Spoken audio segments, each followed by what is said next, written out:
Ал баршаңызға сәлем. Бүгін бізде кезекті интервью үздіктер жобасындағы Нұрасыл бізде 150 есептен артық шығарды SMP сайтында. Ал Нұрасыл, өзің жайлы айтып кетсең, қай мектептенсің, осы жобаны қайдан естідің, нешінші сынып? Мен 9-шы сыныпта оқимын. Астана қаласынан келдім. Және үздіктер жобасы туралы мен ютубтан көрген едім. Сол телеграм чатына кіріп, сол туралы жоба естідім. Мгм. Жақсы. Өзіңде басқа сұрағың бар ма? Жоқ. Жақсы, онда не қылайық, мен экран бөлсем. Так, мына жерде Нұрасыл бізде 158 есеп шығарыпты. Және мына жерден, яғни басқа да 150 есеп шығарғандардың интервьюлары тұр, мында сілтемелер басып көрсеңіздер, кіріп көруге болады. Жақсы, онда бастайық. Мына сенде ашылып тұр иә мына жерде Иә. файл. Жақсы, онда бастайық бірінші сетті. Алғашқы есебіміз, мен бәрінен бір типті есепті сұрап отырмын, яғни n-ға дейінгі есептер. n-ға дейінгі сандардың, былай айтайық, 2-ге еселі қалай айтсам болады. 2-ның мысалы к дәрежесі ғой, яғни бірден n-ға дейінгі осындай 2-ге еселі сандар шығару керекпіз. Мысалы, n 1000-ға тең болса, бізде қалай шығару керек? 2-ның 0 дәрежесі 1, 1 дәрежесі 2, 2 дәрежесі 4, 16, 32, 64, 128, 256, 512 және 1024 болады. Яғни 1024 кірмейді. Осыған дейінгі осылай бір қатар жазып шығуымыз. Және соңында соның суммасын жазамыз. Санды слайд, яғни екінші қатарға. Мен оңай мысал берейінші. Мысалы мына жерде n бізде 8 болса, анда мен 8 ұмытып кеттім ғой. 8 болса, бір жауап былай болады. 1, 2, 4, 8. Олардың суммасы 15 бола ма? 15. Демек, олардың суммасы бізде 1023 қой.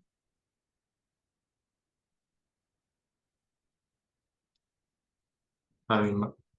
Иә, шығара бер. Астына.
Так, осылай бола ма? Өзің естіп тұршы. Не?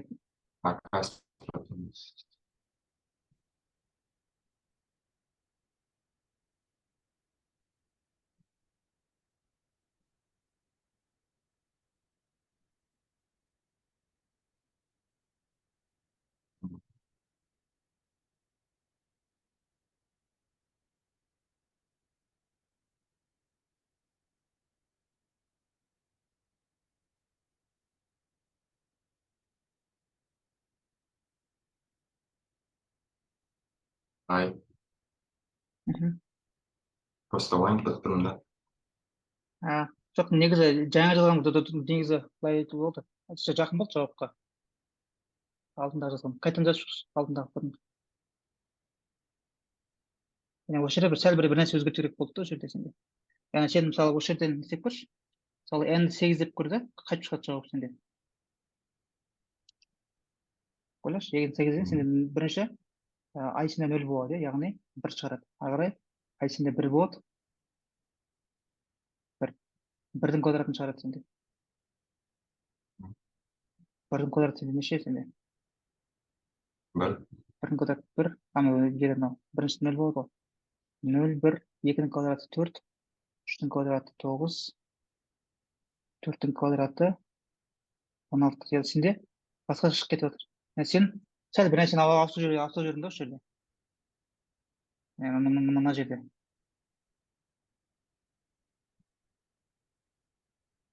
Бізде мыналар қандай сандар? Екінің Ол бірден мыңға дейін, ой, n-ға дейін болып тұр ғой. Ол жоқ, қара. Сенде мына жерде мынау екінің нөл дәрежесі, мынау екінің бір дәрежесі, екінің екі дәрежесі.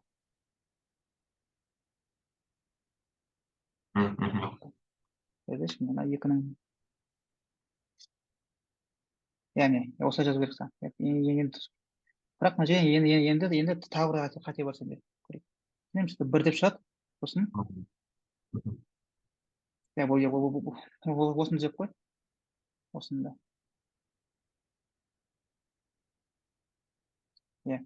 Енді сен тағы бір қате болып тұр. Көрейік қазір. Енді мысалы бірді шығардың, одан екіні шығардың. Енді екінің бір дәрежесі, екінің екі дәрежесі төрт, екінің үш дәрежесі 8, екінің төрт дәрежесі 16. Сосын екінің бес дәрежесі қанша болады? 32. Екінің алты дәрежесі 64, екінің жеті дәрежесі 28. Яғни 8-ге дейін. Сенде осындай болып кетті да? Мына жер көрдіңіз. Бізге тек 8-ге дейін жүру керек ғой, 8-ге дейін. Ал сенде ол нешеде болып кетті? Екінің 8 дәрежесіне дейін жүгіріп кетті да сенде. Яғни бізде жаңа мыналардан есептеу керек болды ғой бас жағында, осылардан. Ал сенде осылай есептеу жіберді. Яғни осы жерде бар да сенде. Хотя яғни n-ға дейін емес, қаншаға дейін жүру керек сенде?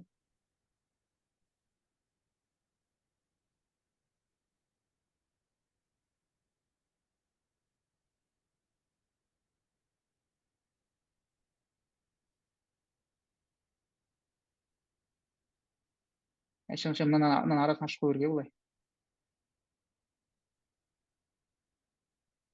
Яғни былай істесең болады, қара. Мына жерде сенде қара, фор жасағанда сенде форда сен балдын ала білмейсің ғой қай жерге дейін баратыныңды, иә. Сол үшін жерде не қылу қиын болады да белгілеу. Қаншаға дейін. Сен осының орнына while жазсаң болады. Дәл осы жерге while жазсаң. Осы жерге while жаз. N үлкен. Тек нөл емес, сен нөлден ол постоянно үлкен болады сенде. Бұл жерге сен жаз. Екінің ай дәрежесі деді осы жерге, осы екінің орнына. N емес, айды.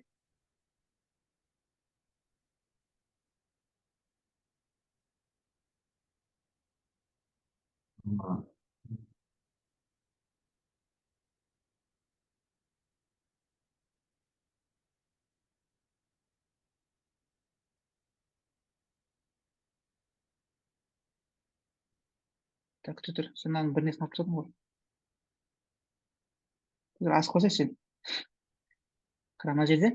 Сен не үшін мына екінің n дәрежесі жаздың мына жерге? Ай деп айттың ғой. Сосын мында бір сұрақ қара. Не үшін сен мында минус қойып жатсың? Айды. Азайту керек. Ай сен итекті нөл ғой басында. Ой.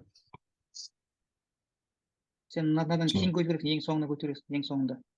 Ең соңында қосасың. Вот, қара, енді сенде ай басы 0 болды ғой.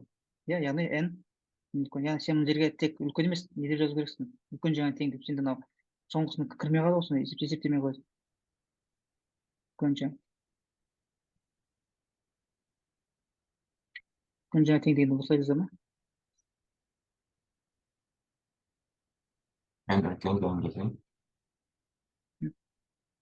Жақсы, енді қара, ай сенде 0 болды. Яғни 2-ның 0 дәрежесі 1 n-нан кіші, яғни 1 шығарасың сен принттеп. Ағарай? 1, 2-ның 1 дәрежесі 2 болады. 2 шығарасың. Жоқ, осылай дұрыс. Енді 2-ні қарайсың, 2 кіші, 4 кіші, 8 кіші. 16-ға келгенде 16-ны шығармайды. Енді вот осы жерде енді сенің нең дұрыс болды кодың толық. Шешімі осындай болады. Түсіндің ба өзің не жазғанды?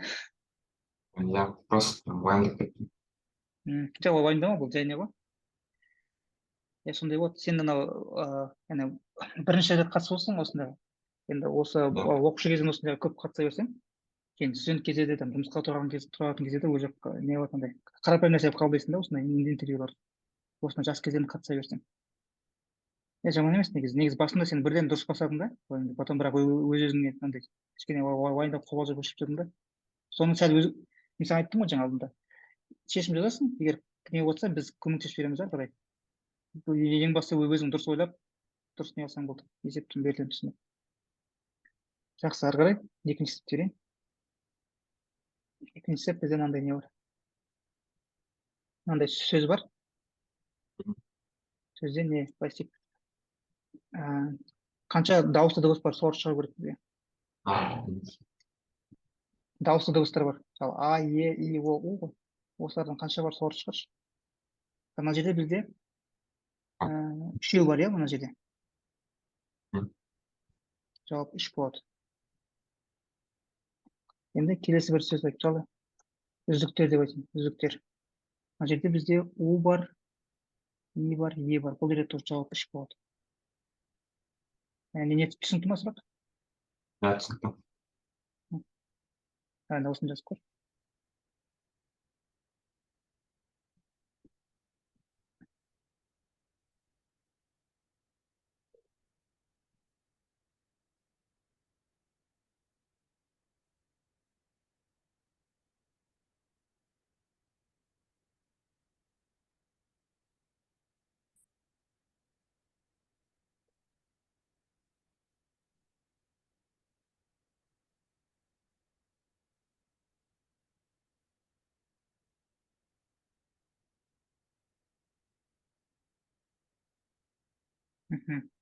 Бұл енді оңай болды. Егер не болса, негізі мынаны қалай жазсам болушы еді? Мен де жазсайын ба? Осылай жазсам. Енді бұл да емес, дұрыс. Егер аның ішінде жазса, плюс деп жазды. Дұрыс енді. Бұл енді нені? Екінші сеттің бірінші бөлігі да. Енді екінші сұрақ саған мынандай. Яғни ең көп кездесетін дауысты дыбысты шығару керек саған. Ең көп кездесетін. Егер ондай бір емес бірнеше болса, онда не бойынша алфавит бойынша кішісін шығара саласың. Мысалы, мына жерде біріншісінде бізде ең көп тек А ғой, иә? А-ны шығарамыз. Ал екіншісінде мына жерде бізде У, И, Е ғой. Үшеу бар бізде вариант. Оның ішіндегі алфавит бойынша бірінші кездесетіні Е болады. Және осы кодты сәл жөндеу керек болады, өзгерту керек болады. Сұрақ түсінікті ма? Ең көп кездесетіні. Яғни астына жазсайшы. Ең көп кездесетін дауысты дыбыс. Егер бірнешеу болса,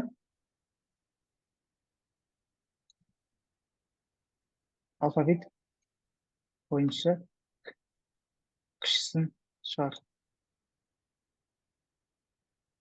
Мысалы, мына жерде жауап А болады. Ал мына жерде жауап Е болады. Себебі мында үшеуде де бір-бірден ғой. У, И, Е деген. Сол Е-ден шығарамыз.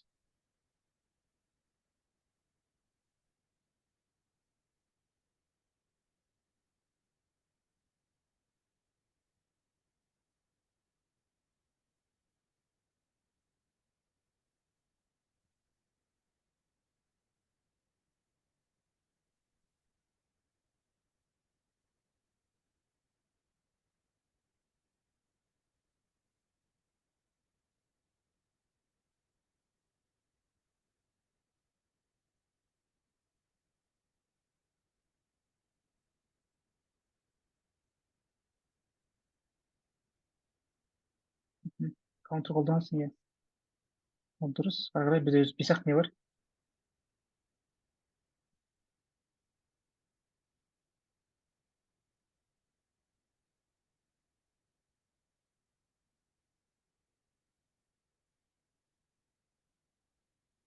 м,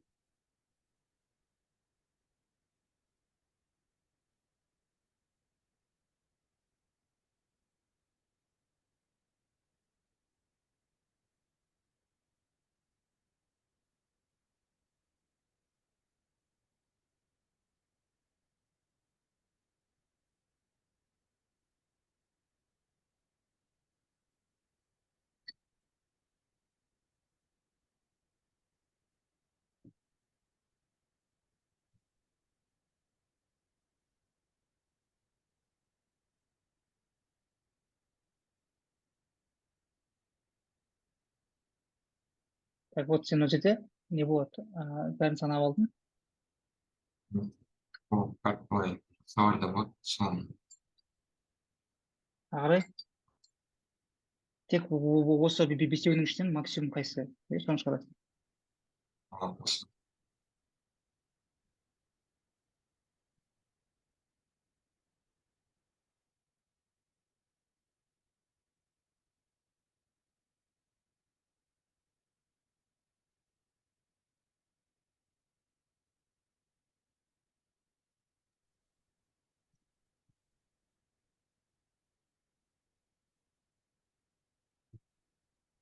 Сонда сен тек мәндерін қарайсың ғой, сонда сен әріп несін қалай білесің? Әріпті.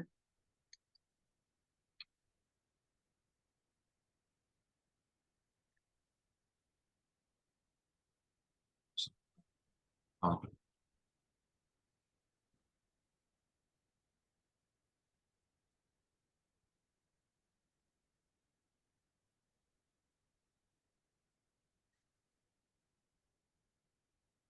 Яғни қара, мен саған жер көмек берейін. Қара, мынау бізде үздіктер деген сөз бар, иә. Сен мынаған салған кезде оны не болды сенде мына жерде? Мынандай не пайда болды, сөздік сауал пайда болды. болды. Там удан бір, там з-дан бір деген сияқты. Осындай сенде сөздік пайда болды. Бәрі бір-бірден ба? Барлығы бір-бірден екен, иә. Осындай пайда болды. Енді сен мына валюс деген не істейді ол? Тек мәндерін А, алады, иә. сонда. Сен тек қандай массив, иә, осылай істеуге болады, айтымыз деп.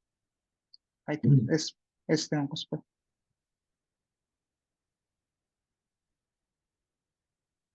Иә. Пент. Сонда. Аппен тайып сен несіне салып шықтың ба? Тек әріптерін.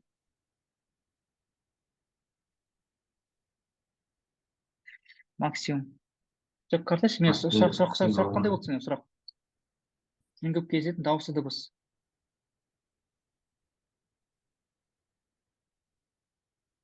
Сен жерде бәрін қарап, бүкілін қарап отырсың ғой мына жерде. Иә, киви деп қарадың, дұрыс, иә.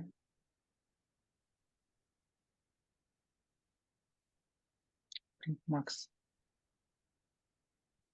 А, очень дауысты дыбыс. А,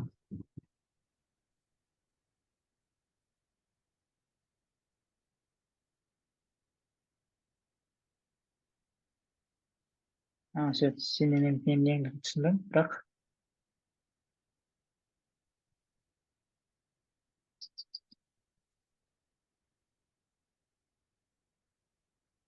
сенде мынау бар ғой, міне, мынаны қолданбайсың ба осыны? я сол. Мынау ішінде әріп, ішінде мынау ғой. Кей, әр әрпіміз бар кейсінде. А,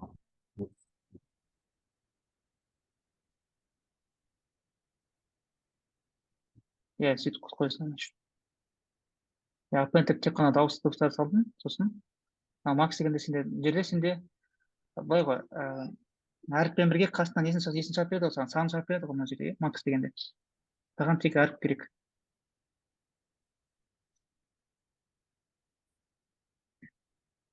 Мына жерде мынаны істей ме бірінші? Так, мынау менде нақты дұрыс жұмыс істей ме, соны білмей тұрмын ғой.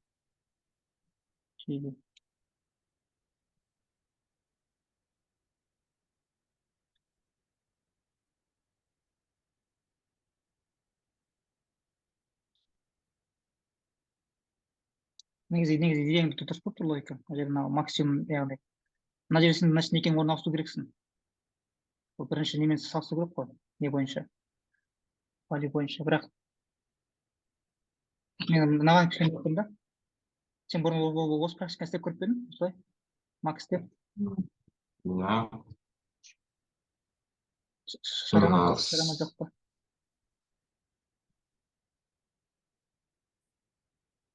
Яғни сен былай істейсің ғой, қара, саған бір не айтайын, подсказка айтайын. Мінекей орнына ауыстыр да, кей мен биді.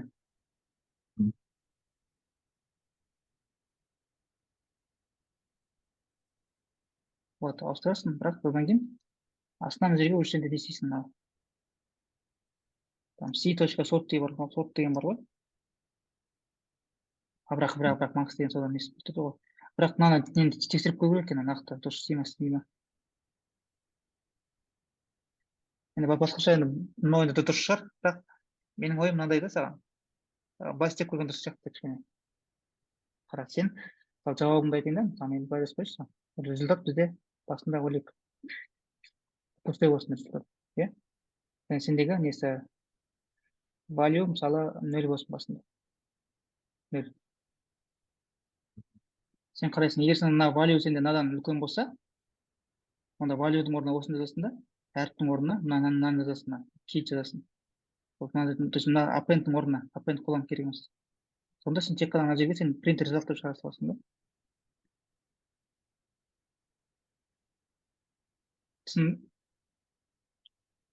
Сосын не қара, мынау не дауыс болып тұр ғой. Вот осы жерге жазасың осының ішіне. Дауыс болғаннан кейін, егер сен мынау v бар ғой, мына value несі саны, егер мынадан көп болса, мына осының орнына қоясың.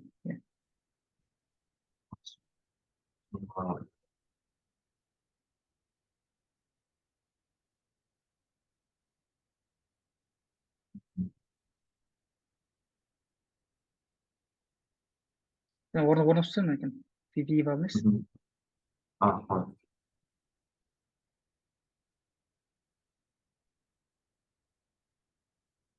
Еще әріпті қоясың қасына.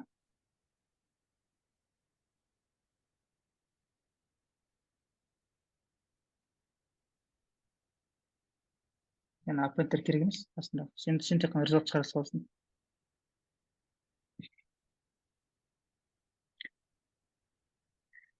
Так, мынауында почти дұрыс. Қазір көрейік, тексеріп. Бірақ мысалы мына үздіктер енді сенде дұрыс шығара ма мына код? Саған андай вариантқа көріп, сенде бірнеше бірдей болса, онда ішіндегі ең кішкентайын шыға бересің, алфавит бойынша. Алғаштырады. Желесінде у деген сақтап қояды. Одан кейін иға келген кезде иға. Мынаның орнына кіргізбейді ғой сенде. Яғни бірден бір болып тұр да. Яғни мына жерге сен тағы бір шарт жасал, тағы бір шарт. Егер екеуі не болса деген зат, неше тең болса деген шарт жазды да мына жерге. Elif деп. Екеуі де тең болса ма? Иә, тең болса, иә. Болса, онда сенде результат сенде екеуінің ішінде минимум болады. Рез пен ненің к бар ғой. Соның ішінде минимумнан қоя саласың. Мин деп жаза, мин. Ол істелінбейді ғой. Істелмей ма? Нақты. Қазір. Істелу керек сияқты ол. Қазір көрейік тексеріп. Жоқ, мен дегенде менің қасына результат қосайшы, результат дегенді. Екеуін бір, сенде екі әріп болып тұр ғой, екі әріп, несі бірдей. Неше мәндері бірдей. Жақсы, енді минимум результат пен к-ның біреу деп. Қалман жағын мен қатайшы, мен жерге мен жазайын саған. У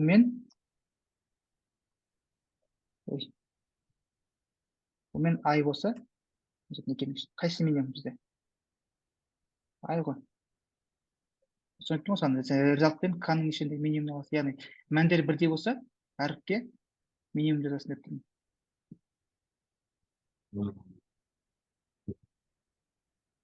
Енді к қасына результат қойса, результатты сен. Мин к деген істемейді ғой сенде.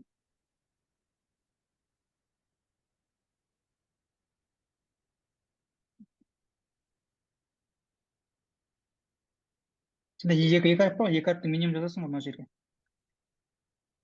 Сен не үшін біреу жазып қойдың? Айтып жатырмын ғой саған, результат пен к екенін результат жазасың.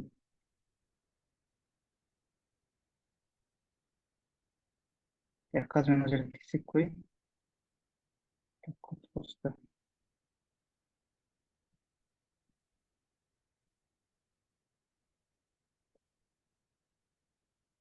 Аяғы ғой. Архив статус қой.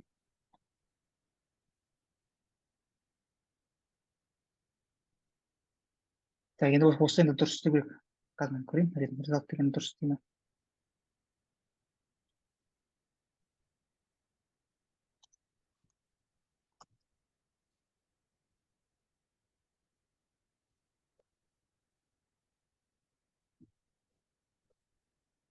Иә, істейді екен. Иә, осы жазуға болады екен, осылай жазуға. Так, сұрақ бар ма?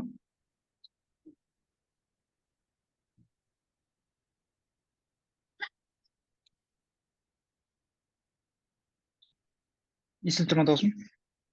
Иә. Сұрақ бар ма мына есеп бойынша? Жоқ. Вот мына жерде бірінші каунтер деп санап алдық. Әріптерді көрдік. Так, осылай.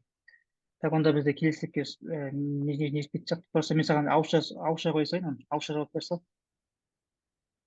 Уақытты үлгермей қаламыз. Так, былай қояйын саған. Бізде мысалы матрица беріледі.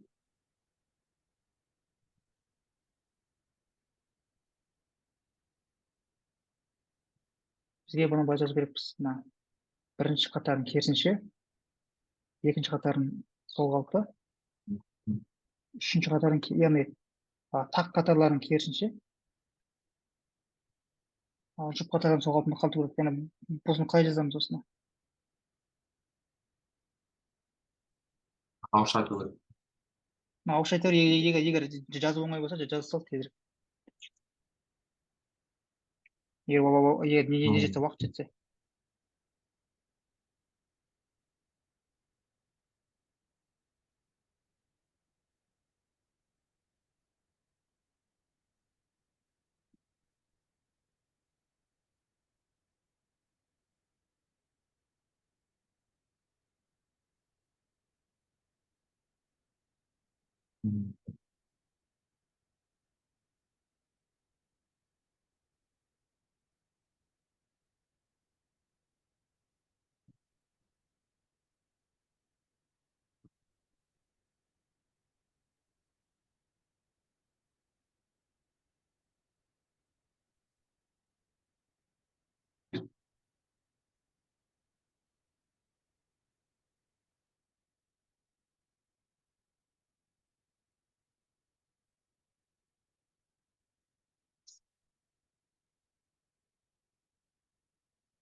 Негізі дұрыс логиканың бәрі. Мына S бізге керек емес қой.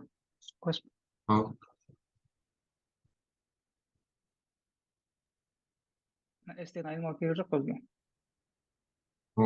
Мен санау керек. Тақ емес пе? Сен мына жерде қарап отырсың ғой.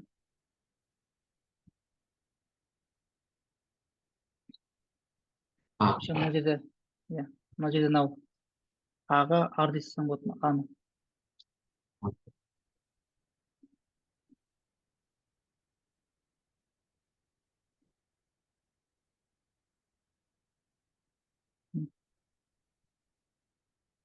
сосын мында мына map дегенде, map деген сенде не қайтарады ғой, андай не функция емес, не қайтарып енді лист деп қою керек алды артына. Иә, вот дұрыс болды. Жақсы. Онда мен саған енді келесі сұрақ енді ауызша айта сал, жазбай ақ қойын. Мысалы мынаны біз егер былай істесек қай есептеп не бойынша яғни біз жаңа қатар бойынша ауыстырдық қой, баған бойынша ауыстырсақ ше. Мында 7, 2, 9, 4, 5, 6, 1, 8, 3. Яғни бірінші баған керісінше болды, екінші баған соғалып қалды, үшінші баған керісінше болды. Оны zip функциямен болған. Иә, зиппен болады, зиппен там иә, зиппен ауыстырасың, тура осы код жазасың, зиппен қайтадан зип қолданасың. Жақсы, сонда сен мен енді үштен көбейсе шарт қойдың. Мына есептің өзін екіге бөліп жібердік. Басқа сұрағың бар ма? Есептер бойынша, тақырып бойынша? Жоқ. Сонда мен онда сен енді ары қарай не шығарсаң болады. Мына кірісу деген бар ғой. Сол бойынша видео түсіріп салып көрмедің ғой ютубқа. Соның қалай тіркелуін, ID-ді қалай алуын біліп ал да. ID-іңді жазып қоясың, аккаунттан кіріп мына жерден. Соның есептерін шығара беріп бердім. Мен мында негізі қарапайым есептерін не қойған, белгілеп қойған мына жерде. Басына түсіп қарасаң мына жерден кірісу дегенде. Не, мына жерде тұрады. ID-лармен шығара бересің есептерін. Сосын мында басқалардың есептерін көрсем болады, мында кірісуді шығарған оқушылардың. Мына жерде кім жақында бастады, ертуған бастады, 20 кетіп шығарыпты. Ертуғандықын ашып көресің. Ертуғандықын ашып көресің да. Енді не болады? Нашар болады.